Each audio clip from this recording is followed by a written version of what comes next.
तो good morning everyone. हम लोग देखते हैं इकोनॉमिक्स। होप सो 12 तारीख से पहले हम लोग जून का दर्पण ख़त्म कर देंगे ताकि हम लोग जुलाई का शुरू कर पाएँ। शुरू करें?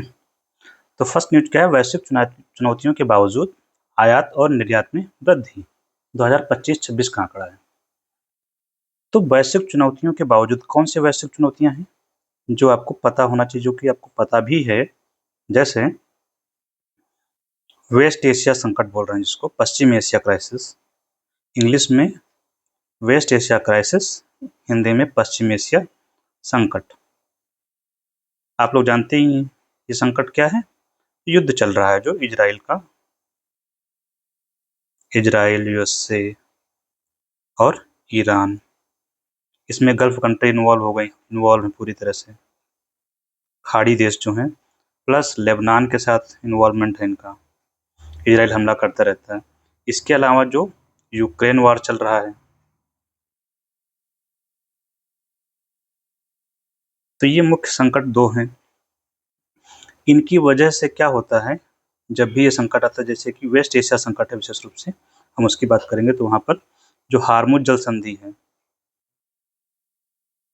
हार्मुज स्ट्रेट, तो यहाँ से जो तेल का आयात निर्यात, तेल है, गैस है, प्लस वस्तुओं का, ये सब क्या हो जाता है, कम हो गया है।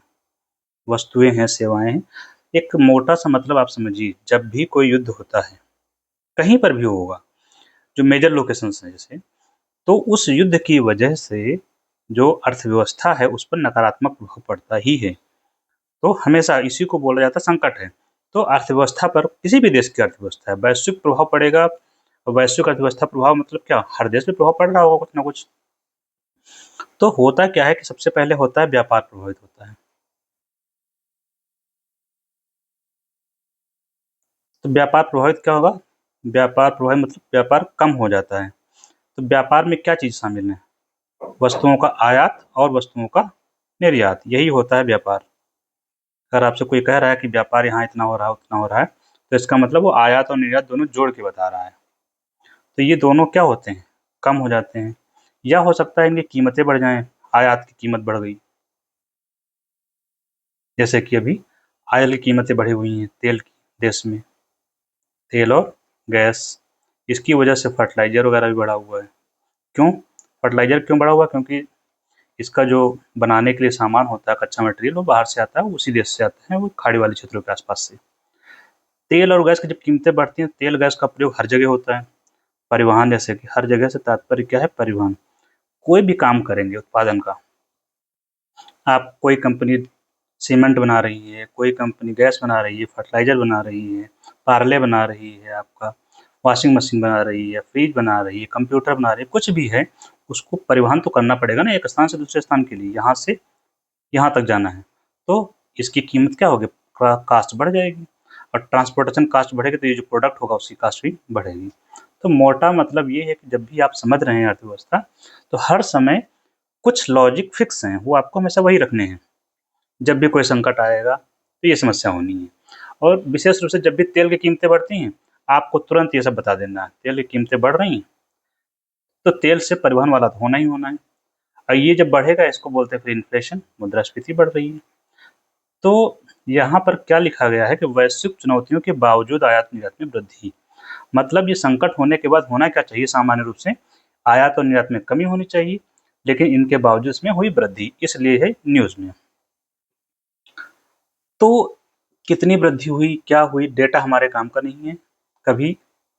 बस हमेशा हम लोग घाटे में रहते हैं। ओवरऑल हमारा जो करंट अकाउंट है हमेशा डेफिसिट में रहता है। बीओपी भी हमारा नेगेटिव में रहता है, बैलेंस ऑफ पेमेंट। हमें यहाँ पर जो देखना होता है, जो आपसे पूछा जाता है, बीओपी, बीओपी, बीओपी क्या है, बैलेंस ऑफ पेमेंट, भुगतान संतुलन। तो इसके दो पार्ट होते हैं। भुगतान संतुलन क्या होता है, पहले तो यही समझ लेते हैं। तो ये बीओपी क्या है, बैलेंस ऑफ पेमेंट,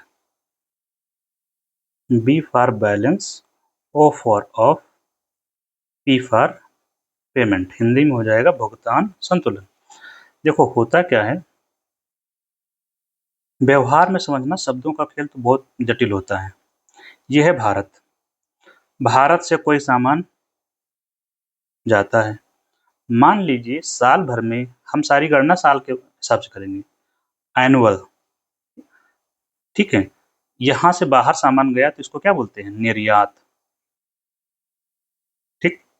जब निर्यात करेंगे आप, मान लीजिए कि 5 कार का निर्यात हुआ, ठीक। तो इसकी कीमत, मान लीजिए 5 कारों की कीमत कितनी थी? 50 रुपए। एक कार 10 रुपए की मान लेते हैं, ठीक है। तो 5 कार की कीमत 50 रुपए। तो जब निर्यात की कार इधर गई बाहर, तो इसके बदले में पैसा आएगा, कितना? 50 रुपए,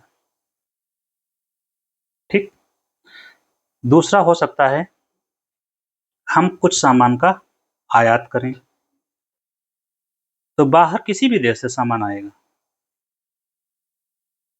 तो मान लीजिए कि हमने पीसी मंगा लिया, पर्सनल कंप्यूटर या कंप्यूटर मंगाए गए, कितने? 10 कंप्यूटर मंगाए गए जिनकी कीमत मान लेते हैं 100 रुपए थी। 100 रुपए। तो होगा क्या, जब हम आयात करेंगे तो क्या होगा?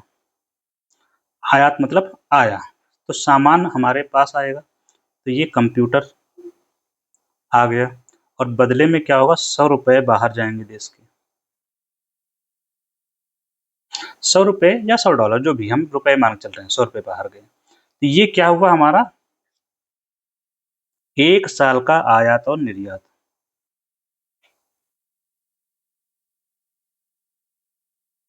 हमने आयात कितने का किया? 100 रुपए का। निर्यात किसने का किया? 50 रुपए का। तो अगर दोनों को माइनस करेंगे तो 50 रुपए नेगेटिव में। मतलब ये कि हमारे देश में इस आयात और निर्यात की प्रक्रिया में पैसे बढ़े या घटे। देखो 50 रुपए हमको मिले थे, देश में आए, और 100 रुपए हमारे देश से चले गए, तो नुकसान कितना हुआ? 50 रुपए का नुकसान हुआ। यही एंट्री जो मेंटेन करते हैं उसको बोलते हैं बैलेंस ऑफ पेमेंट। मतलब ये बैलेंस ऑफ पेमेंट क्या है कि भारत का विदेशों के साथ जो भी पैसों का लेन देन होता है, फाइनेंशियल ट्रांजेक्शन, ये तो मैंने केवल व्यापार का दिखाया है। इसके अलावा हो सकता है कोई भारत में निवेश करने के लिए पैसे लेके आए, वो भी इसी में आएगा। तो विदेशों से जो भी हमारा फाइनेंशियल ट्रांजेक्शन होता है, कौन सा ट्रांजेक्शन? वित्तीय लेन देन, फाइनेंशियल ट्रांजेक्शन। ट्रांजेक्शन में आना और जाना दोनों बात शामिल होती हैं, जैसे कि यहाँ पैसा कितना आयात और निर्यात दोनों शामिल है। तो लेन देन में जैसे क्या, अभी तो हमने कहा व्यापार शामिल करते हैं। हो सकता है कोई निवेश आए, निवेश आएगा भी जाएगा भी। मान लीजिए 50 बिलियन का निवेश आया और 10 बिलियन का चला गया, तो चला गया वाला माइनस में होगा, ये वाला प्लस में हो जाएगा। हो सकता है आप उधारी ली जाए, जो कंपनियां होती हैं बाहर से पैसे जुटाती हैं, उधार लेती हैं लोन पर, जिसके बदले में ब्याज पेमेंट करती हैं। हो सकता है इन्होंने उधार लिया हो दो 20 लाख रुपए का, मान लीजिए 20 लाख डॉलर का लिया। तो ये सब क्या है? ये सब इसमें एंट्री की जाएगी बैलेंस ऑफ पेमेंट। तो ये सारे वित्तीय लेन देन, वित्तीय का मतलब पैसों का लेन देन। तो मोरल ऑफ द स्टोरी क्या है, आप समझ गए होंगे कि भारत का विश्व के जो अन्य सभी देश हैं, कि कोई भी देश हो, उसके साथ हमारा जो पैसों का लेन देन होता है उसका मेंटेनेंस करना, एक रिकॉर्ड मेंटेन करना, वही है बैलेंस ऑफ पेमेंट।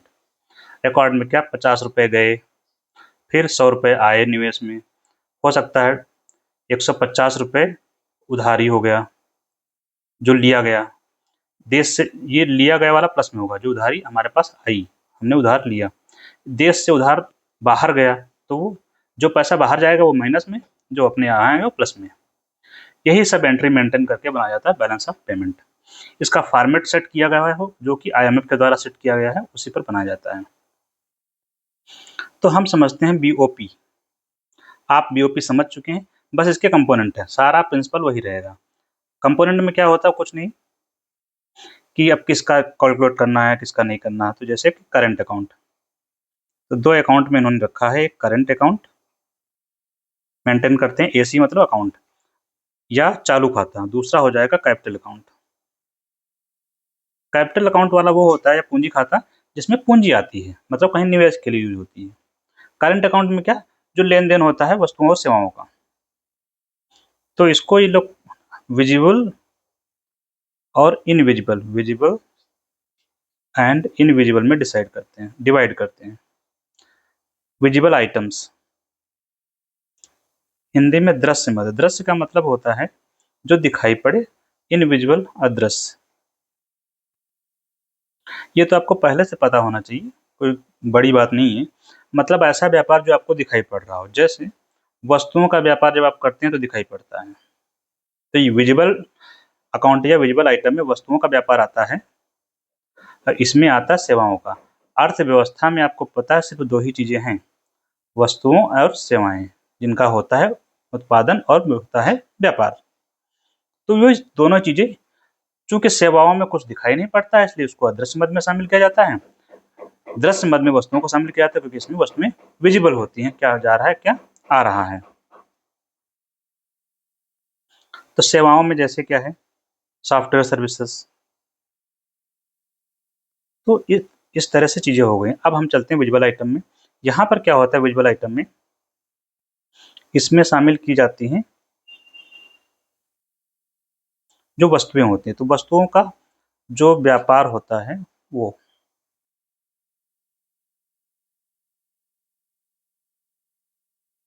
या वस्तुगत व्यापार, इसका फार्मूला क्या होगा, वही आयात और निर्यात। तो निर्यात माइनस आयात, ये आपको मुद्रा में लिखना होगा, रुपए में या डॉलर में।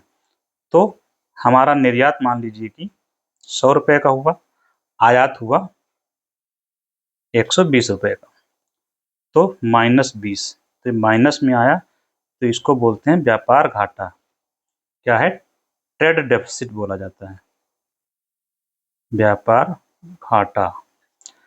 ये जो निकाला वस्तुओं का व्यापार, इसको क्या बोलते हैं, बैलेंस ऑफ ट्रेड, व्यापार संतुलन। तो बैलेंस ऑफ ट्रेड का सूत्र निर्यात माइनस आयात। तो मैंने हर एग्जाम्पल लिया, तो ये अगर माइनस में आया, इसका मतलब क्या हुआ, 20 रुपए हमारे देश से बाहर गए। तो बैलेंस ऑफ ट्रेड का फार्मूला निर्यात माइनस आयात, निगेटिव में आया तो ये हो गया आपका। अगर ये पॉजिटिव में आए, मान लीजिए कि आपने 200 माइनस 100 हुआ, 200 रुपए का व्यापार निर्यात हुआ और 100 रुपए का आयात, तो ये 100 रुपए प्लस में आएगा। तो इस क्या हो गया, ये व्यापार अधिशेष, ज्यादा। अधिशेष का मतलब क्या होता है, ज्यादा, व्यापार अधिशेष है। इंग्लिश में बोलते हैं ट्रेड सरप्लस, सरप्लस का मतलब होता है ज्यादा। इंग्लिश की टर्मिनोलॉजी भी थोड़ा सा याद रखना है।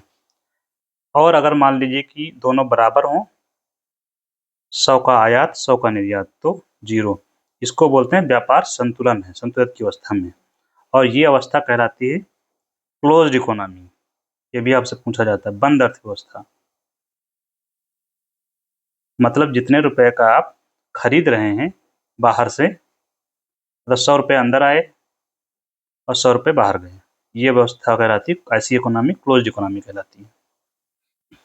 तो बैलेंस ऑफ ट्रेड आप समझ गए, यही का डाटा आपको आया हुआ है, जो ऊपर आयात और निर्यात का लिखा हुआ है। यहाँ पर हमेशा आपको याद रखना है कि ये जो करंट अकाउंट होता है हमारा, ये हमेशा निगेटिव में रहता है। इसको निगेटिव मतलब डेफिसिट में रहता है। इसको बोलते हैं करंट अकाउंट डेफिसिट, CAD बोला जाता है, करंट अकाउंट डेफिसिट, चालू खाता घाटा बोला जाता है। CAD निकालने के लिए भी वही सेम फार्मूला अप्लाई करना है आपको, निर्यात माइनस आयात। लेकिन इसमें इनविजिबल का विजिबल का सब शामिल होगा, निर्यात माइनस आयात। तो ये आपसे अक्सर पूछा जाता है डेफिसिट को लेकर के, कि करंट अकाउंट डेफिसिट है। कभी कभी आपसे ट्विन डेफिसिट पूछा जाता है, ट्विन डेफिसिट में कौन कौन शामिल है। ट्विन डेफिसिट मतलब दोहरा घाटा। तो एक तो CAD होता है और दूसरा होता है फिस्कल डेफिसिट, मतलब राजकोषीय घाटा। हिंदी में फिस्कल डेफिसिट, राजकोषीय घाटा। ट्विन डेफिसिट में ये चीजें शामिल होती हैं। तो मोरल इतना ही है, हर बार जो भी डेटा आता है वो यही आता है, ले देखिए। तो आपको डेटा नहीं याद करना है, आपको कंसेप्ट याद रखना है। नेक्स्ट क्या है, रक्षा उत्पाद के निर्यात में वृद्धि। रक्षा उत्पाद के निर्यात में वृद्धि।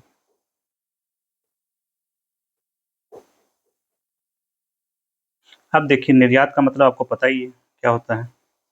निर्यात में क्या होता है,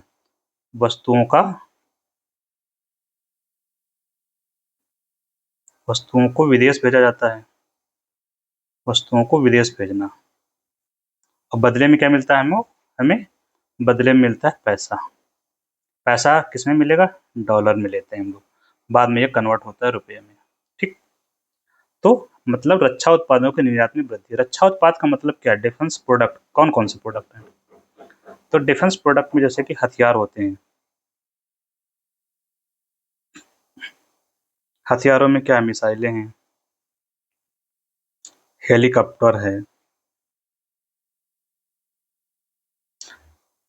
मशीन गन है, ये सारे हथियार हैं, टैंक हैं। ठीक है, मिसाइल हो गई, हेलीकॉप्टर है, मशीन, टैंक, कॉम्बैट हेलीकॉप्टर जो आते हैं, जैसे अपने यहाँ LCA है, तो ये सब चीज़ें सब वेपन्स हैं, तो हम इनका निर्यात करते हैं। जैसे मिसाइल में तो आपको ब्रह्मोस मिसाइल का निर्यात भारत करता है, समझौता होता है देशों के साथ में। अभी इंडोनेशिया से बातचीत चल रही है, इससे पहले हमको लगता है कि फिलीपींस को हमने किया था शायद निर्यात। तो इनके निर्यात में वृद्धि हुई है। अब हमारे लिए ज़रूरी क्या है यहाँ पर पॉइंट, हमारे लिए पॉइंट ये ज़रूरी है कि अभी तक पहले हम क्या थे, आयातक थे। हम का मतलब भारत, मैं नहीं मंगाता हूँ भाई। आयातक थे किसके, रक्षा उत्पादों के। रक्षा उत्पाद का मतलब आप समझ गए, डिफेंस में जिनकी भी जरूरत होती है वो सब डिफेंस प्रोडक्ट हैं। अभी जैसे कि हमने, पहले हम आयातक थे रक्षा उत्पादों के, अब क्या बन गए हैं, अब हम निर्यात भी करते हैं, तो अब निर्यातक बन गए हैं। और हमारा उद्देश्य क्या है, कभी भी किसी भी चीज़ में उद्देश्य क्या होता है, आपका उद्देश्य क्या है, टॉप पे जाना, हमारा भी उद्देश्य टॉप पे जाना, सरकार का उद्देश्य टॉप पे जाना।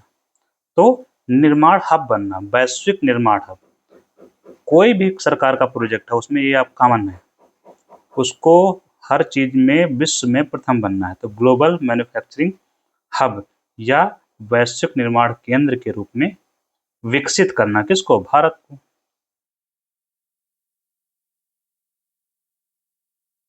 तो ये हमारा टारगेट है। अब यहाँ से आपसे हो सकता है कुछ ऐसा भी पूछा जाए, पहले आयातक थे, अब हम निर्यातक बन गए हैं, अभी भी तो आयातक हैं हम, क्या ये नहीं है। हम हम का मतलब नहीं समझ पाएंगे तो हम भारत लिखते हैं, भारत अभी भी आयातक है। कोई आपसे कहे क्या भारत डिफेंस प्रोडक्ट्स का आयातक है, तो यस है आयातक। अभी कोई पूछे किसका, तो अभी आप S-400 आपने खरीदा है, और इजराइल से एक मिसाइल है हमारी बराक, और अभी आपने फाइटर जेट खरीदा है, ये वाला क्या नाम है उसका जिसका विवाद हुआ, रफाल, रफाल भी खरीदा, रफाल M खरीदा आपने। ठीक है, इसके अलावा आपका जो तेजस हेलीकॉप्टर बनता है, इसका इंजन जो होता है ये हम इंपोर्ट करते हैं। तो और आपके जो टैंक होते हैं, मशीन गन है, सब हम अभी भी खरीद रहे हैं। तो भारत अभी भी आयात करता है डिफेंस प्रोडक्ट का, लेकिन हम अब निर्यात भी कर रहे हैं, ये हमारे फायदे की बात है। तो हम अभी भी आयात करते हैं, लेकिन फायदा ये है कि अब हम निर्यात करना भी शुरू कर दिए, पहले निर्यात नहीं करते थे। तो मोरल ऑफ द स्टोरी अगर लास्ट में क्या है, नेट निर्यातक है कि आयातक है, भारत नेट निर्यातक या आयातक, तो किसका, डिफेंस प्रोडक्ट की बात कर रहे हैं केवल हम।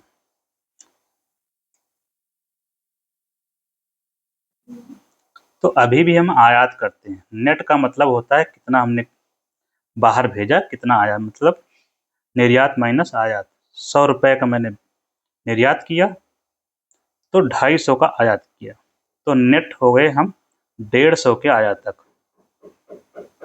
नेट आयातक हैं। ठीक है, हमारा कुल व्यापार की स्थिति क्या हुई, हम भारत इसका नेट आयातक की स्थिति में है कि हम आयात करते हैं। तो अभी जो बताया गया है इसमें और एक चीज़ जोड़ते हैं हम लोग, डिफेंस में जो प्रोडक्ट्स होते हैं, हमने कितने बेचे हैं 2025 और 26 में? हमने बेचा है 38,000 का, 38K। के का मतलब होता है 1000, तो 38,000 करोड़ का हमने बेचा है। बेचा क्या, निर्यात किया बाहर। तो इसमें किस किस को कितना कितना, मतलब कौन सी कंपनी ने कितना? तो कंपनियां हमारे यहाँ दो प्रकार की होती हैं, एक पब्लिक सेक्टर की, जो पब्लिक सेक्टर की हमको क्या बोलते हैं, PSU, you for undertaking, public sector undertaking. और दूसरी हो जाएंगी प्राइवेट, L&T है, टाटा है, ये सब प्राइवेट कंपनी है। PSU में आपके HL है जो उत्पादन करती है, और इसके अलावा आपकी भेल कहते हैं, BHML heavy, Bharat Earth Movers Limited BAML, Bharat Electronics Limited, ये सब PSU हैं डिफेंस की। तो इनका जो पब्लिक सेक्टर ने किया वो 17,000 का किया, 17,000 करोड़ का। और डिफेंस की PSU, एक मिनट गड़बड़ हो गया, 17,000 करोड़ है प्राइवेट सेक्टर का, ठीक। और डिफेंस की जो PSU ने किया है वो 21,000 करोड़ का किया, 21K। तो 50% से ज़्यादा इनके पास है, लगभग 58%, और इनके पास रेस्ट ऑफ 45% का है, 40-45। तो मोटा मोटा आपको याद रखना है, सबसे ज़्यादा आयात भी PSU के द्वारा किया जाता है। आपसे यही पूछा जाएगा ज़्यादा से ज़्यादा, डेटा पर आपको ध्यान नहीं देना है। तो डिफेंस के बारे में हमने सीख लिया, जो भी था थोड़ी सी बातें। नेक्स्ट क्या है, MPC की बैठक हुई है।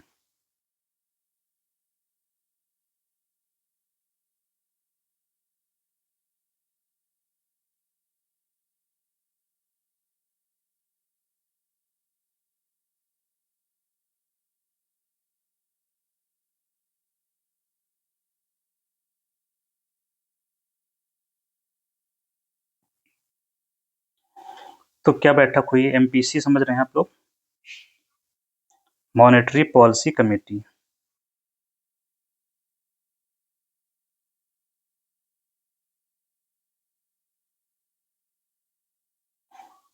मौद्रिक नीति समिति,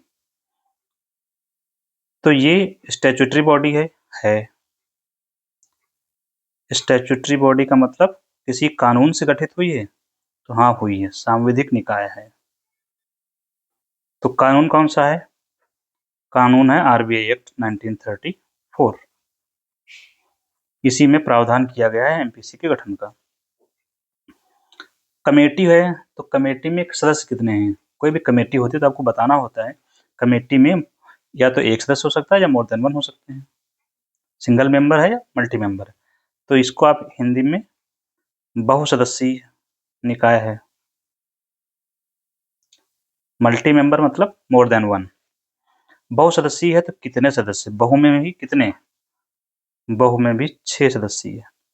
6 में कैसे, 3 सदस्य सरकार के, 3 सरकार नियुक्त करती है, सरकार मतलब मोदी जी नियुक्त करते हैं, मोदी जी की तरफ से, और बाकी बचे 3 ये होते हैं RBI के। तो इसका अध्यक्ष कौन होता है, इसका अध्यक्ष चेयरमैन, क्योंकि कमेटी होती है जब मोर देन वन होगी, तो एक बंदा जो होता है, एक व्यक्ति जो होगा वो उसका अध्यक्ष होगा। तो अध्यक्ष कौन होता है, RBI गवर्नर। तो ये हो गई इनके बारे में मुख्य मुख्य बातें। तो इसी की बैठक हुई है, ये कौन सी बैठक है, पहली बैठक है। पहली बैठक किस हिसाब से, 2026-27 की पहली बैठक है। आप सोचेंगे 26 में पहली बैठक कैसे हो सकती है, तो ये लोग शुरू करते हैं फाइनेंशियल ईयर से। हमारा फाइनेंशियल ईयर शुरू होता है अप्रैल से, तो अप्रैल और मई। दूसरी, ये द्वैमासिक बैठक, आपसे पूछ सकते हैं कि कितने महीने पर बैठक होती है MPC की, तो आप बताएंगे क्या, प्रति 2 माह पर बैठक हो। द्वैमासिक का मतलब क्या, 2 माह। प्रति 2 माह पर बैठक होती है। तो ये बैठक अभी अप्रैल मई के बाद मई के महीने में हुई होगी। प्रति 2 माह पर बैठक होती है, ठीक है। तो साल में कितनी बैठकें होती हैं, एक बार तो ये भी कहीं पूछा गया है। तो साल में आपको पता है 12 महीने होते हैं, 2 से भाग करेंगे तो 6 बैठकें होंगी एक साल में। तो ये तो हो गया इसके बारे में। इसका काम क्या होता है? जब ये एमपीसी की बैठक होती है तो इसका काम होता है जो लेंडिंग रेट्स हैं, उधारी की जो दरें हैं,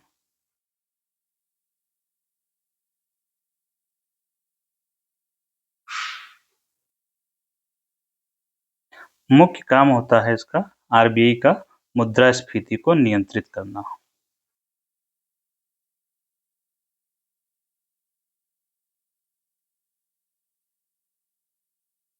और एक काम देश में जो ग्रोथ रेट है जीडीपी की, विकास दर को बनाए रखना।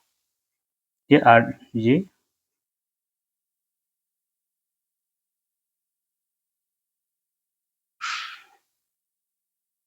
तो ये होते हैं काम, मुख्य काम तो ये हो गए। और जो हमने लिखा उधारी की दरों को तय करना, इसका मतलब ये हुआ मौद्रिक नीति का निर्धारण करना। कभी कभी ऐसे पूछ लेते हैं कि मौद्रिक नीति का निर्धारण कौन करता है?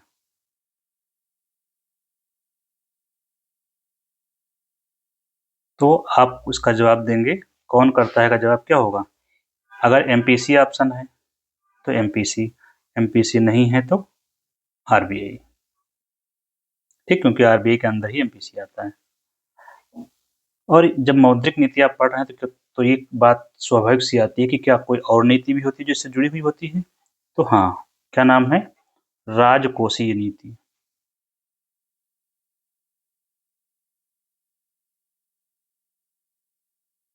ये कौन बनाता है? ये बनाती है सरकार। सरकार में भी कोई पूछे तो वित्त मंत्रालय, वित्तीय नहीं करना, वित्त मंत्रालय।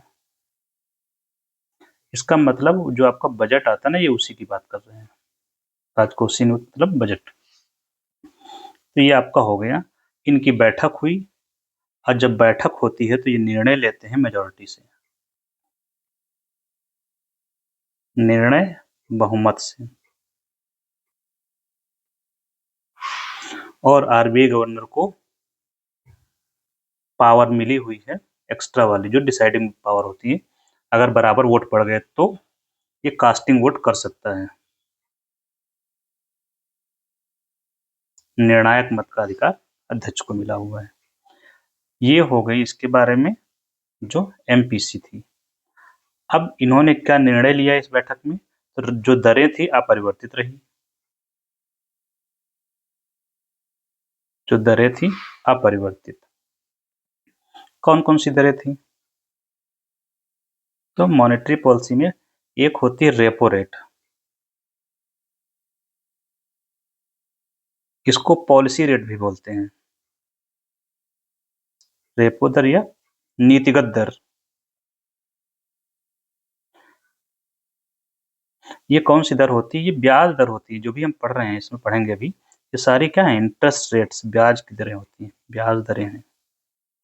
कौन सी ब्याज दर है ये आपको पता होना चाहिए। ये रेपो रेट एक फुल फॉर्म भी इसका आता है, रिपर्चेज ऑप्शन बोलते हैं इसको। रेपो का फुल फॉर्म कहीं कहीं आता है तो आप बता सकते हैं, रिपर्चेज ऑप्शन। ये कौन सी ब्याज दर होती है? देखिए, यहाँ जब हम मॉनेटरी पॉलिसी पढ़ रहे हैं तो सबसे महत्वपूर्ण बात जो आपको ध्यान ही रखनी है बिना भूले, यहाँ दो लोगों के बीच संबंध हम पढ़ रहे हैं केवल। एक है आरबीआई और दूसरे हैं बैंक।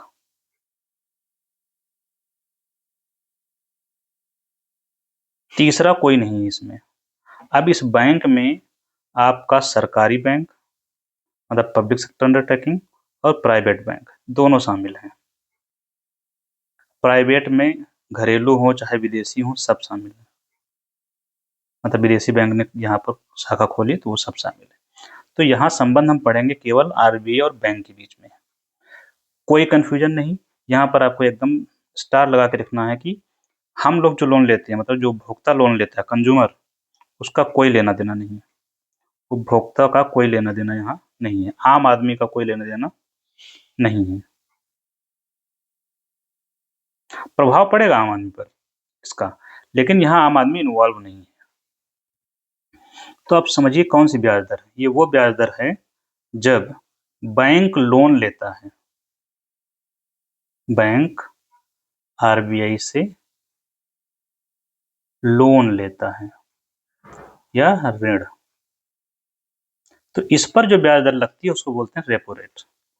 लेकिन जब ये बैंक ऋण लेता है, तो अगर बैंक डिफॉल्ट कर गया, आरबीआई को पेमेंट ना किया, तो ये भी हो सकता है। तो बैंक क्या करता है, आरबीआई के पास गिरवी रखता है, इसको क्या बोलते हैं, कोलेटरल। हिंदी में संपार्श्विक बोलते हैं, इतना अच्छा पढ़ने की जरूरत भी नहीं है। कोलेटरल रखता है गिरवी के रूप में, क्या रखता है, सिक्योरिटी, हिंदी में प्रतिभूति पत्र। सिक्योरिटी जो सरकार जैसे बॉन्ड इशू करती है, जिससे गवर्नमेंट सिक्योरिटी जो होती है, सरकारी बॉन्ड होते हैं, वो रखती है इनके पास गिरवी, और फिर ये इनको देते हैं लोन। टाइम पूरा हो जाएगा तो ये ब्याज चुकाएंगे इनको, और आरबीआई इनकी गिरवी वापस कर देगा अगर इन्होंने भुगतान कर दिया है। ये होता है रेपो रेट। नेक्स्ट है रिवर्स रेपो रेट।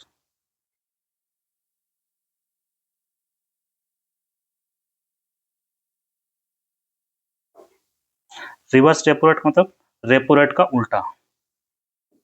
यहाँ पर क्या होता है, ये भी ब्याज दर ही है, सारी हैं क्या है, ये सारी ब्याज दरें ही हैं। होता क्या है इसमें, रिवर्स मसला होता है, जहाँ बैंक जमा करता है पैसे आरबीआई के पास, और आरबीआई के पास जमा होगा, जिसके पास पैसा जा रहा है, तो ये इनको देता है ब्याज।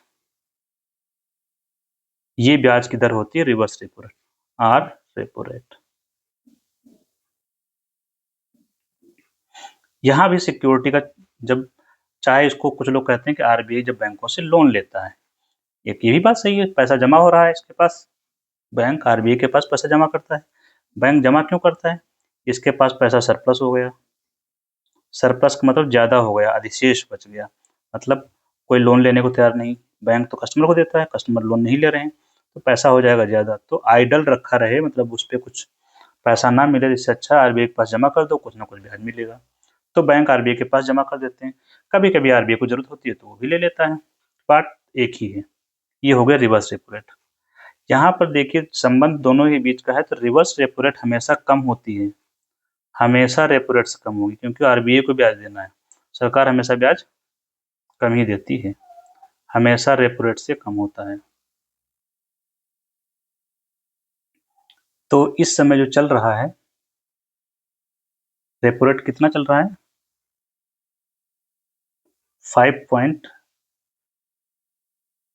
जो रेपो रेट है, पॉलिसी रेट 5.25% है, और रिवर्स रेपो रेट जो है 3.5% है, 3.35। तो ये अब दो बातें आप यहाँ समझ गए। थर्ड है की पॉइंट, बैंक रेट।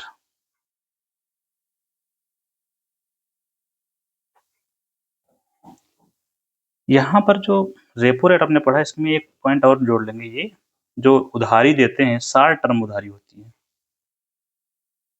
लघु काल के लिए, शॉर्ट टर्म बारोइंग, मतलब ऐसा नहीं 2-4 साल की उधार ले लो, तो ये शॉर्ट टर्म के लिए उधारी मिलती है, उस पर मिलता है, आपको देना पड़ता है ब्याज रेपो रेट की दर से, लघुकालिक।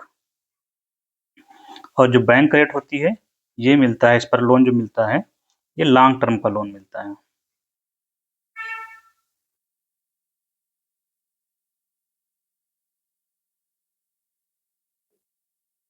और कौन देता है ऋण, आरबीआई से ऋण जाता है किसको, बैंक को।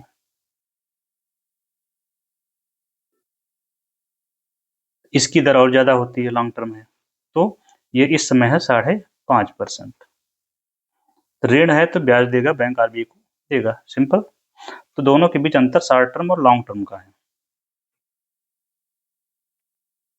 इसके बाद आता है मार्जिनल स्टैंडिंग फैसिलिटी।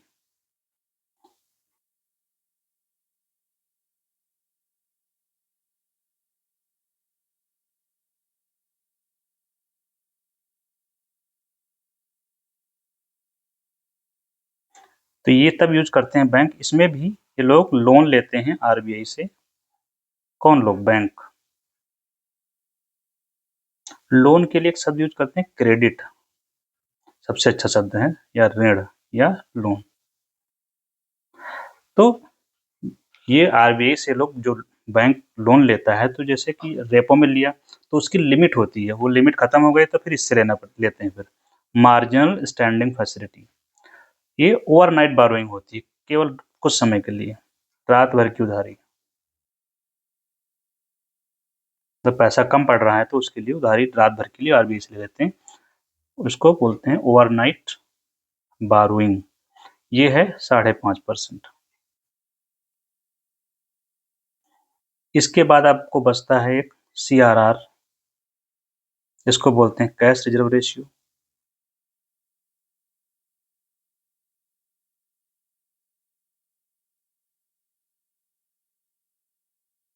ये है 3%।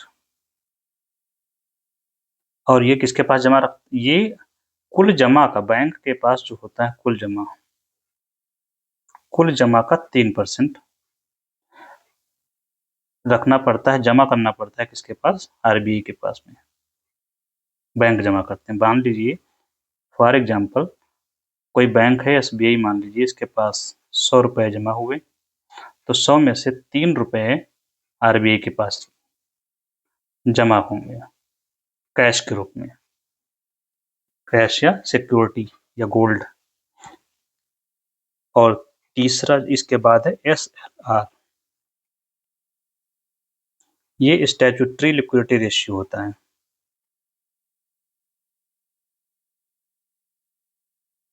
क्लास काफी लंबी हो जा रही है, थोड़ा सा जल्दी करते हैं।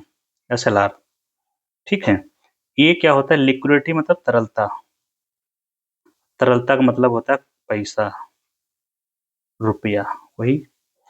तो ये रेशियो इनके पास, जो बैंक के पास जमा होती है, कुल जमा उसका जितना परसेंट सरकार कहती है, इसमें सरकार कहती है आरबीआई 18% है, तो कुल जमा का 18% ये अपने पास रखना पड़ता है। किसके पास? अपने पास। बैंक अपने पास रखता है ताकि इमरजेंसी में काम आ सके। ये हो चूंकि लिक्विडिटी बैंक हमेशा अपने पास रखता है, तो ये दोनों में अंतर कभी कभी पूछा जाता है आपसे। सीआरआर किसके पास जमा होता है? आरबीआई के पास। एसएलआर किसके पास रहता है? बैंक के पास में। कुल जमा जो हम बात कर रहे हैं यहाँ पर, वो ऊपर भी, तो उसका मतलब क्या है? NDTL, net demand and time liability. NDTL का net demand and time liability. Demand liability क्या होती है? डिमांड लायबिलिटी जो मांग पर देना पड़े, कोई मांगने आए पैसा तो देना पड़े, मांग पर जो देना पड़े, जो पैसा मांग पर देना पड़े। हम पैसे की ही बात कर रहे हैं, ठीक है। मांग पर जो देना पड़े, सामान की बात नहीं। किसकी मांग पर? कस्टमर की मांग पर। कस्टमर इनके जानते हैं कौन से होते हैं? हम लोग होते हैं। तो मांग पर कौन सी चीजें मिलती है हमको वहां पर? जैसे हमारा एसबी अकाउंट होता है, सेविंग बैंक अकाउंट, तो इसमें जो पैसा होता है हम जब चाहे निकाल सकते हैं। ऐसे एक अकाउंट होता है करंट अकाउंट, चालू खाता, उसमें भी आप जब चाहे पैसे निकाल सकते हैं। तो ये दो होते हैं डिमांड। टाइम लायबिलिटी में क्या आएगा? जो एक निश्चित समय के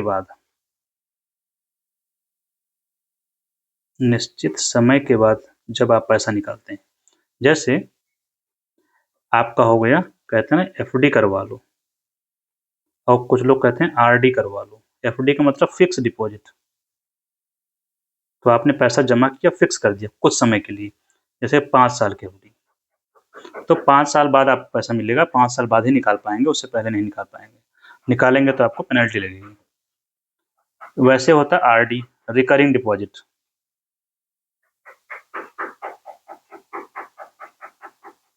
हिंदी में बोलते हैं आवर्ती जमा खाता। रिकरिंग का मतलब होता है कंटिन्यूअस। तो जैसे मान लीजिए आरडी आपने खुलवाई 2 साल की,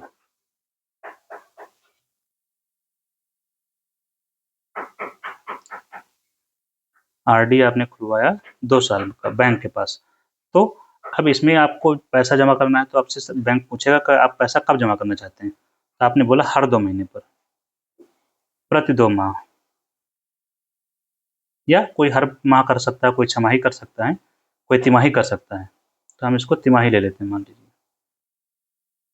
तो 2 साल की आरडी करवाई, तो आपने बताया हर तिमाही जमा करेंगे 300 रुपये। तो हर तिमाही जमा करेंगे 2 साल तक। तो 2 साल में कितनी तिमाही होंगी? 8। 300 गुणे 8 कितना होगा? 24 रुपये। तो एफडी में क्या है, सारा 24 रुपये अगर एक साथ देना पड़ेगा आपको, 5 साल बाद मिलेगा। यहाँ पर क्या है, 2 साल तक आपको पैसा देना है हर तिमाही। तो एक साथ नहीं देना पड़ेगा, 300 रुपये आप देते ही 2 साल में 2400 पूरा हो जाएंगे, और आपको ब्याज सहित पैसा जो भी होगा वो मिल जाएगा। मान लीजिए 2500 बना, तो आपको 2 साल बाद ही आपको पैसा मिलेगा।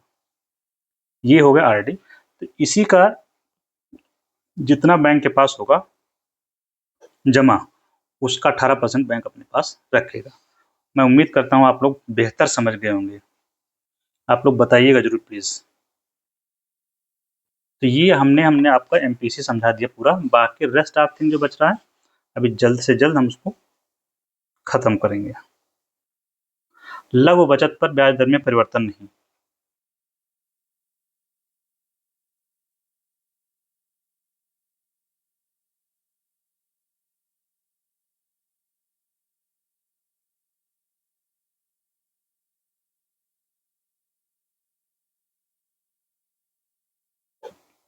लघु बचत क्या क्या है, जैसे कि पोस्ट ऑफिस में जो लोग खाता खुलवाते हैं,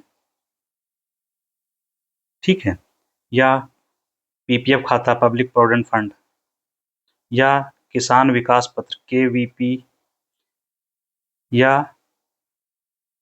नेशनल सेविंग सर्टिफिकेट, ये सब क्या हैं? ये सब लघु बचत है। इन पर जो ब्याज दर मिल रही थी वो चेंज नहीं की गई है। तो ये आपका इतना ही है। आईपीओ 25-26 में कितने आए हैं, इसके बारे में कुछ न्यूज आई है?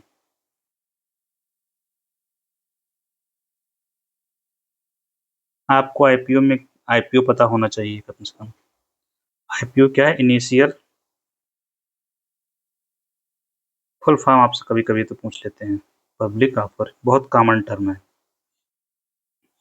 इनिशियल मतलब शुरुआती, पब्लिक मतलब आम जनता के लिए, ऑफर मतलब ऑफर दिया जा रहा है, मतलब शुरुआती ऑफर है, पहला ऑफर। इनिशियल ऑफर मतलब पहला ऑफर है। तो पहला, जो पहला से अच्छा पहली कर देते, पहली बार जो शेयर जारी होते हैं,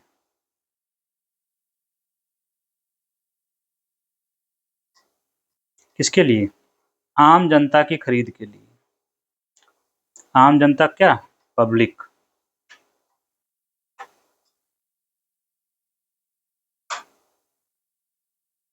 उसी को बोलते हैं इनिशियल पब्लिक ऑफर।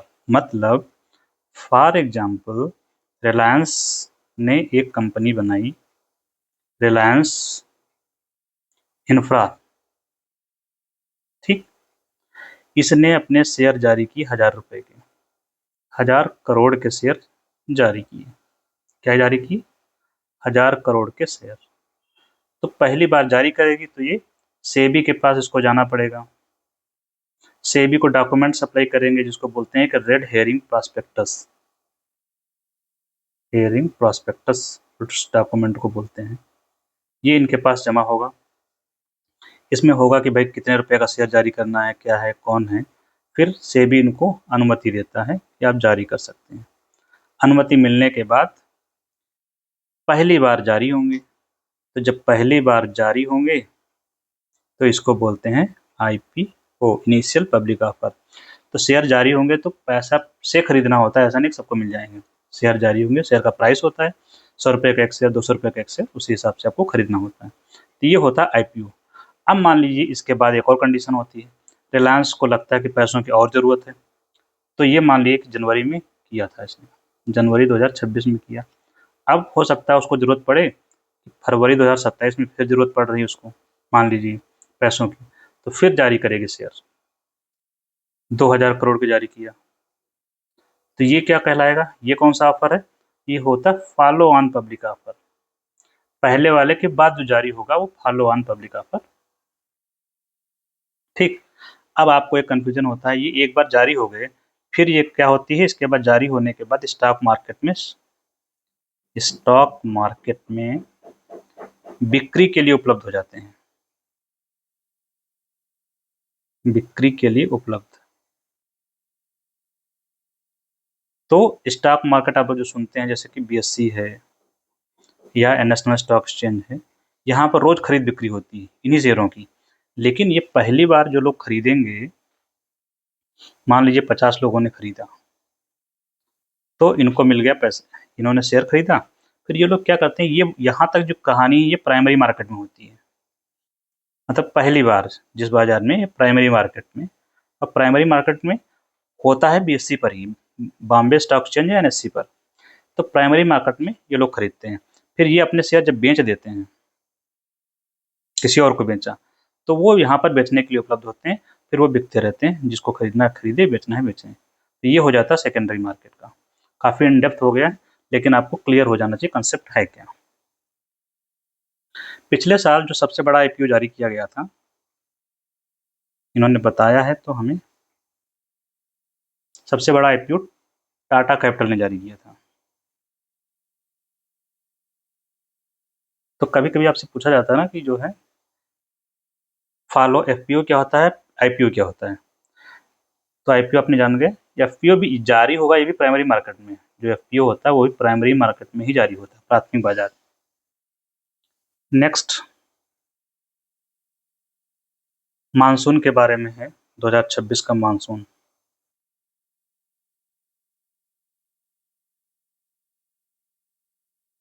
मानसून का मतलब जानते हैं, वर्षा।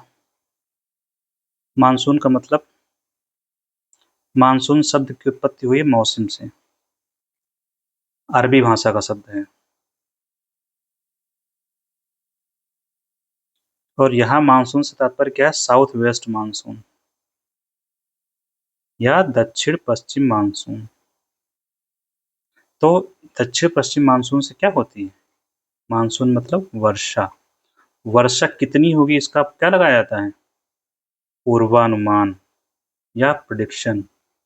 पूर्वानुमान क्या आया है इस बार का, पहले जो है पूर्वानुमान कौन लगाता है, तो लगाता है IMD, इंडियन मेटेरियोलॉजिकल डिपार्टमेंट, भारतीय मौसम विभाग।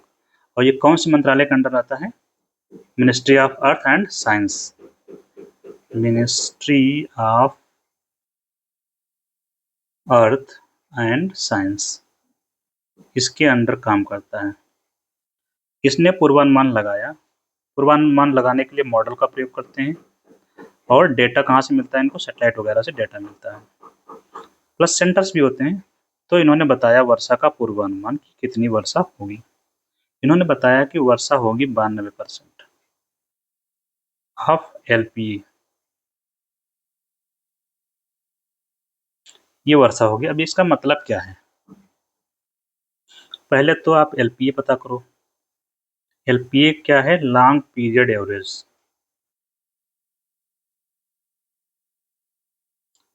कितना लॉन्ग पीरियड, 50 साल का। 50 साल कब से कब तक ले रखे हैं इन्होंने, 1971 से 2020 तक जो वर्षा हुई उसका औसत निकाला, और उसका औसत कितना है, 87 सेंटीमीटर। तो 87 सेंटीमीटर का 92% निकाली, उतनी वर्षा होगी। तो बताए हैं 92% ऑफ LPA, दैट इज 87 का 92% निकालिए। तो जो भी होगा उतनी वर्षा होनी है। और ये जो बताई है 92%, इसमें भी त्रुटि की संभावना है। किसकी? एरर की। तो कितनी त्रुटि हो सकती है? त्रुटि बताया है इन्होंने ±5% की, मतलब 92, 5, 97, 92 से 5 घटाएंगे तो 87, 87 से 97 के बीच में वर्षा हो सकती है। आपको त्रुटि नहीं याद रखनी है, 92 बताया, इसको भी रिवाइज भी कर दिया गया है। 92 को बोला गया कि अब 90% होगी, तो ये शॉर्ट फॉल है, एक प्रकार से कम कर दिया गया ना। 90% वर्षा होगी अभी जो आया है लेटेस्ट डेटा। तो LPA दीर्घकालिक औसत कितने साल का? आपसे यहाँ पर हर तरीके से पूछा जाता है। अनुमान कौन लगाता है? IMD। मिनिस्ट्री कौन सी होती है? आपको पता होना चाहिए। LPA क्या होता है? लॉन्ग पीरियड एवरेज, कितने पीरियड लंबा, कितना लंबा पीरियड? तो 50 साल का। कब से कब का है? 71 से 2020 का। मॉडल तो नहीं पूछा जाता। फिर 92% ऑफ LPA, ये हो गया आपका। तो जो 90% पहुंच गया, तो ये जो 90% वर्षा है कौन से रेंज में आएगी? इन्होंने क्लासिफिकेशन कर रखा है। क्या है क्लासिफिकेशन? उसके हिसाब से आपको पता चलेगा वर्षा का।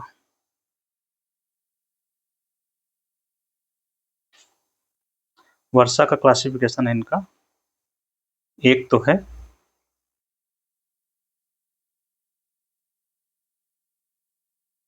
नॉर्मल वर्षा। नॉर्मल वर्षा कितनी होगी? 96 से 104 के बीच होती है वर्षा। ये परसेंटेज में है, 96% से 104% तक वर्षा होती है।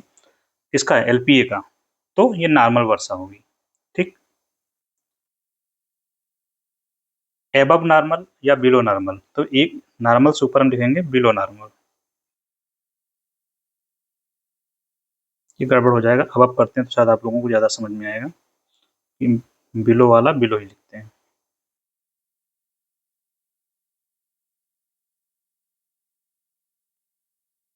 बिलो नॉर्मल मतलब नॉर्मल से कम वर्षा, तो 96 से कम, दैट इज 90 से 95,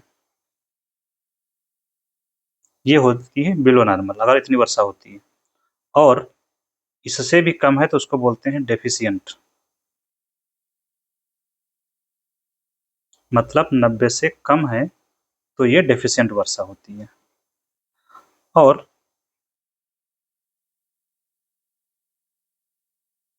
अबव नॉर्मल कितना होगा?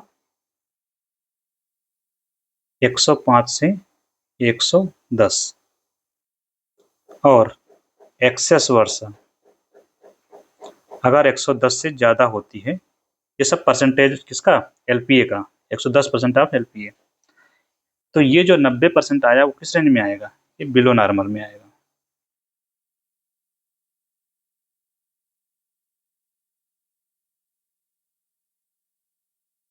अभी और रिवाइज होगा तो हो सकता है डेफिशिएंट। फिलहाल जो 90 का है, 90 से 90 एंड बिलो होता है, तो ये डेफिशिएंट में जाएगा फिलहाल। तो ये क्लासिफिकेशन है इनका IMD वालों का, जो आपसे पूछा जाता है। नेक्स्ट क्या है? 7, बागवानी उत्पादन का पूर्वानुमान।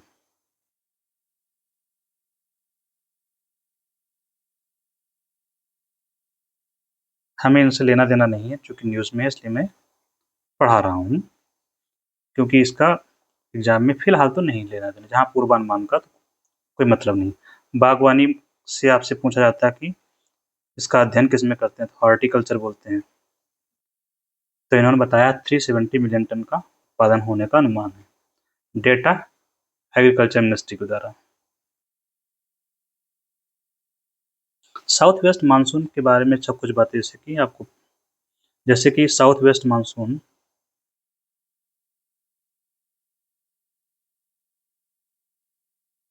इससे हमारे देश में लगभग 85% वर्षा होती है। भारत में रहता है 4 माह,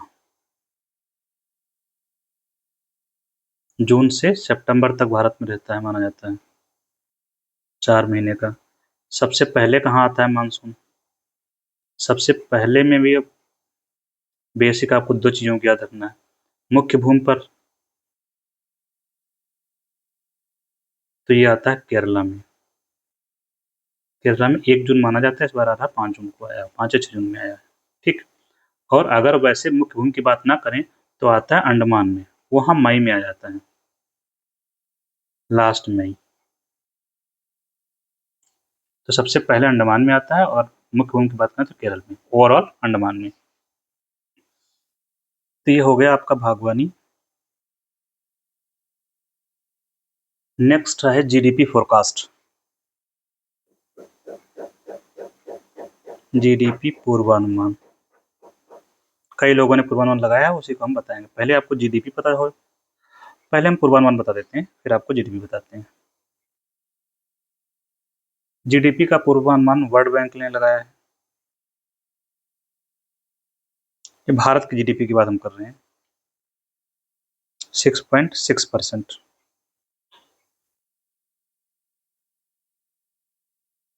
एडीबी ने लगाया है, एशियन डेवलपमेंट बैंक,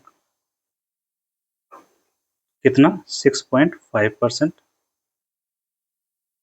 और आईएमएफ ने लगाया है, इंटरनेशनल मॉनेटरी फंड, 6.5% का। तो ये तो हो गई न्यूज़। वर्ल्ड बैंक के बारे में आप लोग जानते हैं, इसके द्वारा कुछ एक्स्ट्रा जानकारी, जैसे कि ये ease of doing business report जारी करता है,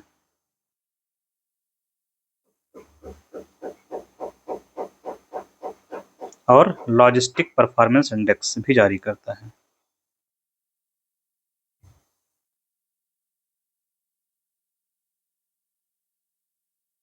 logistic performing index. ADB, Asian development bank, headquarter in Manila. Manila राजधानी कहाँ की है? फिलीपींस की। आईएमएफ के द्वारा वर्ल्ड इकोनॉमिक आउटलुक रिपोर्ट जारी की जाती है, इसी में बताता है कितना ग्रोथ होगी। वर्ल्ड इकोनॉमिक आउटलुक, और ये लोकेटेड कहाँ है? वाशिंगटन डीसी में इसका हेडक्वार्टर है, वाशिंगटन डीसी, जो आपसे कभी कभी पूछ लिया जाता है। ये कहाँ है? अमेरिका में है। जीडीपी क्या है? एक शब्द में, ज़्यादा झंझट में नहीं पड़ना है, आपको मोटी बात एकदम पता होना चाहिए, महीन बात भले ना पता करो। जीडीपी का मतलब क्या है? Gross domestic product. ये जी है, ठीक है, ग्रॉस डोमेस्टिक प्रोडक्ट। इसका मतलब यह हुआ देश में कुल सेवाओं प्लस वस्तुओं का उत्पादन।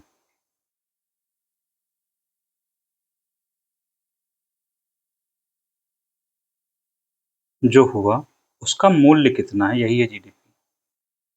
ये कितने समय में उत्पादन हुआ है? 1 साल की बात करते हैं, बस इतना ही है। वस्तुओं में एक चीज याद रखते हैं, फाइनल गुड्स गिनते हैं बस। वस्तुएं कौन सी हों? अंतिम वस्तुएं। 1 साल में हमारे देश में, देश का मतलब हमारे देश की जो बाउंड्री है, ये इसमें जो उत्पादन हो रहा है।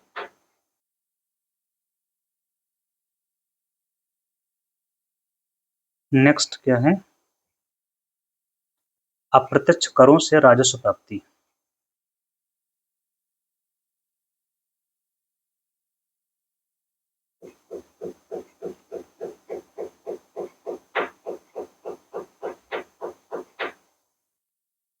इसमें वृद्धि हुई है, हमें कोई लेना देना नहीं है किससे क्या वृद्धि हुई है, हमें पता होना चाहिए अप्रत्यक्ष कर कौन से हैं, जैसे custom duty, excise duty, GST, ये सारे अप्रत्यक्ष कर हैं। नेक्स्ट क्या है? पेटीएम पेमेंट बैंक का लाइसेंस रद्द हो गया है।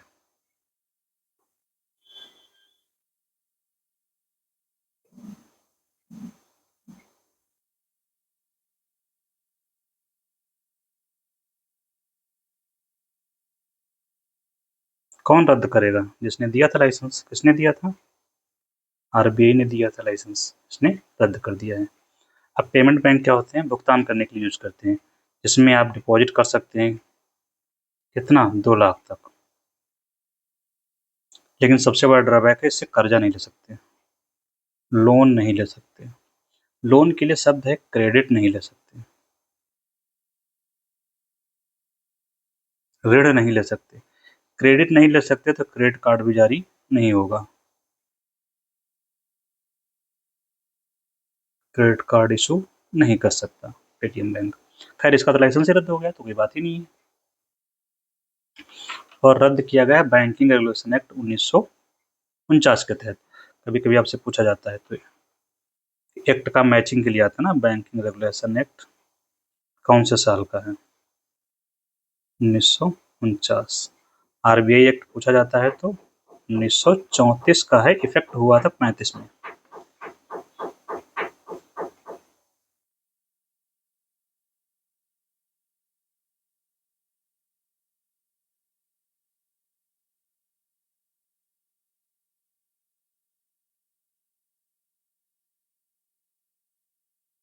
पीएम मुद्रा योजना के 11 वर्ष पूरे हो गए हैं। तो शुरू कब हुई थी ये, 2015 में। फुल फॉर्म आता है मुद्रा, मुद्रा का फुल फॉर्म पता हो, बाकी पीएम और योजना का तो आपको पता ही है। ये फुल फॉर्म माइक्रो यूनिट, ये सारा कैपिटल में लिखिएगा मुद्रा, micro unit development and refinance agency.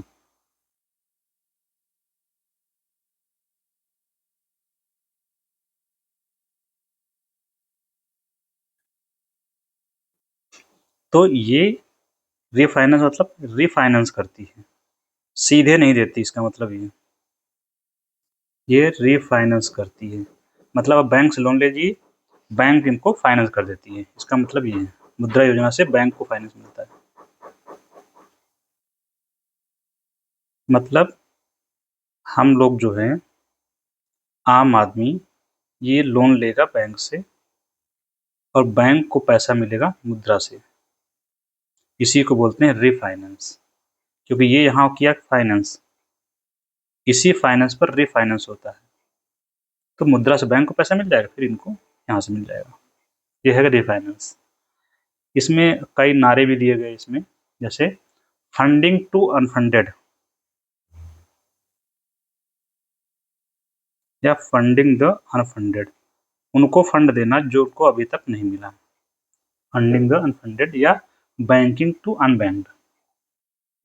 तो छोटे छोटे उद्यमी होते हैं उनको मिलता है इसमें पैसा। इसमें इन्होंने वर्गीकरण कर रखा है। अच्छा एक और बात, ये औपचारिक संस्थागत ऋण है, औपचारिक संस्थागत। अनौपचारिक भी होता होगा, ये फॉर्मल क्रेडिट है। तो अनौपचारिक वाले में जो आप लोग लेते हैं, कभी आपसे पूछ लिया जाता है कि अनौपचारिक ऋण क्या होता है। अनौपचारिक ऋण मतलब जो दोस्त व्यवहारों से लेते हो, अपने दोस्तों से जो ऋण लेते हो, रिश्तेदारों से ले लेते हो, ये सब अनौपचारिक है। जैसे आप जमींदार से ले लिए, ठीक है, या आसपास में जो होते हैं, क्या नाम है, जब जहाँ पे आप अनाज बेचने जाते हैं उनसे ले लेते हैं, तो ये सब अनौपचारिक ऋण में आता है। यहाँ अच्छा जो ऋण दिया जाता है उसकी जो खास बात क्या है, एक तो गैर कृषि कार्यों में तो दिया जाता है, गैर कृषि और गैर कारपोरेट।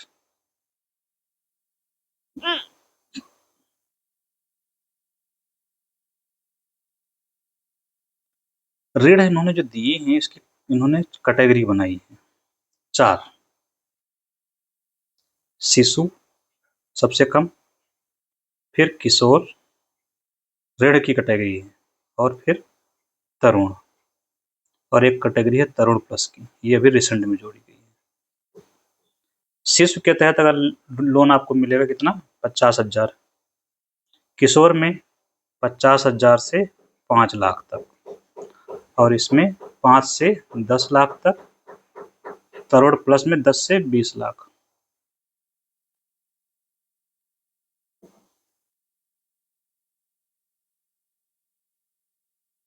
नेक्स्ट है आरबीएल बैंक। ये बन जाएगा विदेशी, अभी देश का बैंक है, ये बनेगा विदेशी बैंक।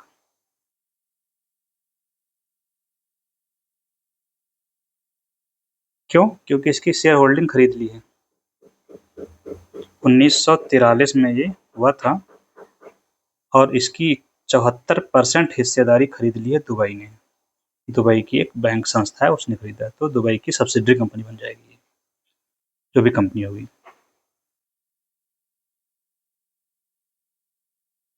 नेक्स्ट है नीति आयोग। नीति आयोग में कुछ नियुक्तियां की गई हैं।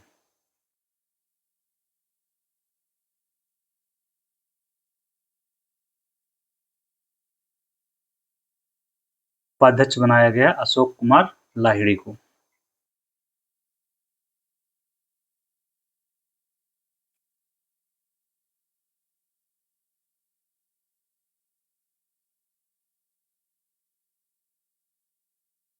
नेक्स्ट, गठन आप लोग जानते हैं 2015 में किया गया था, जनवरी 1। नेक्स्ट है भारत न्यूजीलैंड एफटीए।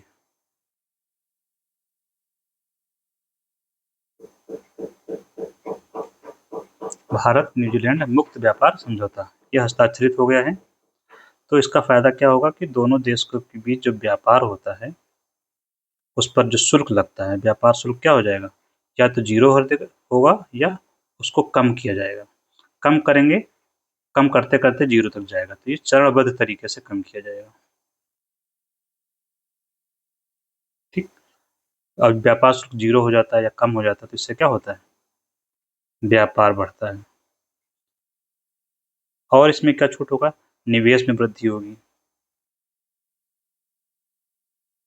इसके अलावा जो हमारे स्टूडेंट्स वगैरह जाते हैं उनको वहाँ रहने के लिए, जो प्रोफेशनल्स और स्टूडेंट्स होते हैं उनको वीज़ा मिल जाएगा, इजी वीज़ा। प्रोफेशनल हैं, स्टूडेंट्स हैं,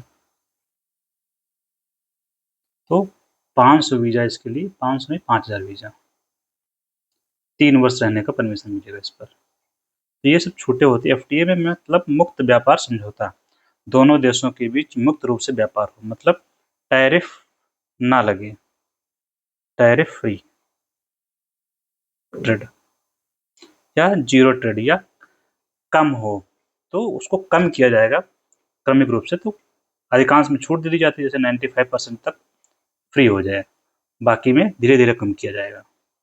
तो एफटीए का मतलब ये नहीं होता कि 0% पर ही व्यापार होगा, कुछ व्यापार जीरो पर होगा, कुछ पर थोड़ा बहुत रहेगा, जिसको चरणबद्ध तरीके से जीरो पर लाया जाएगा।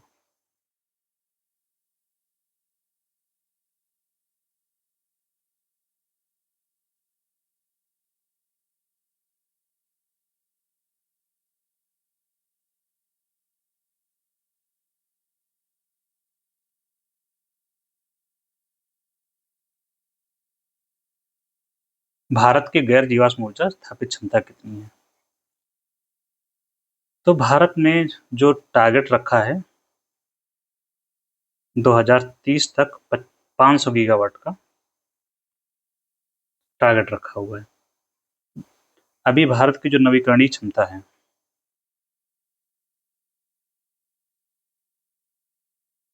उसमें जो हिस्सेदारी है, सबसे ज़्यादा किसकी हिस्सेदारी है, सौर ऊर्जा की। दूसरे नंबर पर पवन ऊर्जा, तीसरे नंबर पर जैव ऊर्जा। और अगर जल विद्युत की बात करें तो जल विद्युत बृहद और लघु, तो लघु जल विद्युत तो यहाँ पर आती है, लेकिन बृहद और लघु जोड़ दिया जाए तो इस बीच में सेट हो जाएगी जल विद्युत। केवल जल विद्युत अगर कहेंगे तो जल विद्युत हो जाएगा दूसरे नंबर पर, 1.5 कर देता हूँ, ठीक है। तो सौर ऊर्जा केवल जल विद्युत तो दूसरे नंबर पर आएगा, लघु जल विद्युत अगर केवल कहा जा रहा है तो वो चौथे नंबर पर होगा। वैश्विक स्तर पर क्या स्थिति है नवीकरणीय ऊर्जा के क्षेत्र में?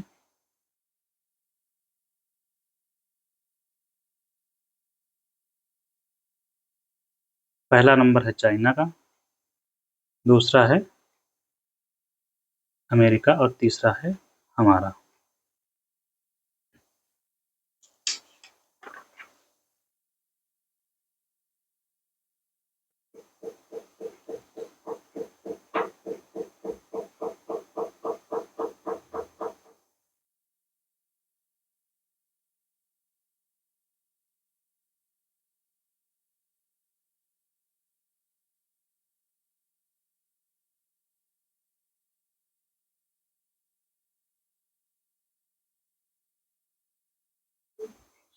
तो रुपए के अवमूल्यन की वजह से भारत बना विश्व की 6वीं अर्थव्यवस्था। अभी तक हम लोग पहुंच गए थे चौथे नंबर पे।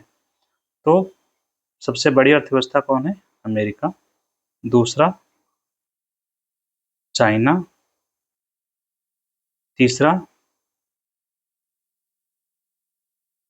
जर्मनी। चौथा जापान और पांचवा हो गया ब्रिटेन। छठा हो गया भारत। सबसे बड़ी अर्थव्यवस्था यही है, 32 ट्रिलियन डॉलर। चाइना 20 ट्रिलियन के आसपास है। बाकी सब बहुत पीछे हैं। जर्मनी 5 पर है, तो ये बहुत पीछे हैं। भारत की रैंकिंग हो गई 6। कारण इसका बताया गया डेप्रिसिएशन।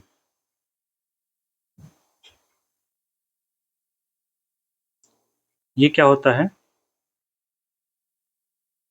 अन्य देश की मुद्रा की तुलना में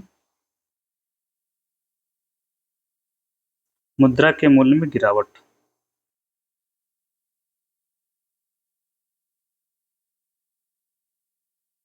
कैसे? अन्य देश की तुलना में, अन्य देश की जो मुद्रा है उसकी तुलना में। जैसे अभी भारत में जैसे डेप्रिसिएशन बहुत तेजी से चल रहा है। क्या है ये डेप्रिसिएशन? जैसे कि $1 बराबर अभी तक चल रहा था 80, अब हो गया $1 बराबर इसमें चल रहा है 95। तो ये क्या हुआ? डेप्रिशिएट कर गया। मतलब $1 खरीदने के लिए हमें 80 रुपये देने पड़ते थे, अब $1 खरीदने के लिए 95 रुपये देने पड़ रहे हैं। तो हमारी वैल्यू घट गई। यही है डेप्रिसिएशन। अब इसमें कैसे हुआ, घटोतरी कैसे हुई, इसका एग्जाम्पल से हम समझते हैं कैसे घट गया। जैसे भारत की जो जीडीपी का साइज था वो मान लीजिए 100 रुपये था, और भारत चौथे नंबर पर बना हुआ था, तीसरे चौथे नंबर पे। अब ये डेप्रिसिएशन 80 से जब 95 हो गया, तो इसको हम दिखाते हैं डॉलर में। अंतरराष्ट्रीय स्तर पर डॉलर में दिखाया जाता है। तो जब कन्वर्जन होगा रुपये से डॉलर में, तो भारत का जीडीपी साइज घट जाता है। क्यों? क्योंकि डेप्रिसिएशन पहले जो 80 रुपये, जैसे इसको 80 का और 95, 80 का एग्जाम्पल ले लेते हैं थोड़ा सा, 80 और 100 में, तब ज़्यादा बेटर समझ में आएगा। पहले 80 था मान लीजिए, बाद में हो गया 100। तो मान लीजिए हमारे देश में उत्पादन हुआ था 100 रुपये का, तो इसकी डॉलर में वैल्यू अगर हम पहले देखें इसके हिसाब से तो कितनी होगी? $1.25 जीडीपी साइज। और अब अगर हम बात करें जो डेप्रिसिएशन के बाद ये, तो $1, 25% का डेप्रिसिएशन हो जाएगा, तो अर्थव्यवस्था क्या हो गई? पीछे चली जाएगी। मतलब उत्पादन हमारा पहले 100 रुपये का हो रहा था, तब उसके डॉलर में वैल्यू कितनी थी? 1.25, क्योंकि प्राइस क्या था? 80 रुपये डॉलर था। 80 रुपये में $1। जब हमारा प्राइस, ये जो एक्सचेंज रेट है वो 100 रुपये हो गई, 100 रुपये बराबर $1, तो हमारा उत्पादन तो 100 ही रुपये था, मिलेगा कितना डॉलर में? $1। तो डॉलर में हमारी जो जीडीपी का साइज है वो कम हो गया। तो डेप्रिसिएशन की वजह से जीडीपी का साइज कम हुआ है भारत की। होप सो आप लोग समझ गए होंगे अच्छे से। तो ये है एग्जाम्पल के रूप में, ऐसे ही आपको भारत की जैसे इकोनॉमी और जो लगभग 4.15 ट्रिलियन है, तो जब उसको कन्वर्ट करेंगे तो यही प्रभाव दिखेगा। तो करेंसी के डेप्रिसिएशन की वजह से जो फर्क पड़ा है उसकी वजह से हम पीछे चले गए हैं। इसी के साथ हम लोग खत्म करते हैं। Thank you very much.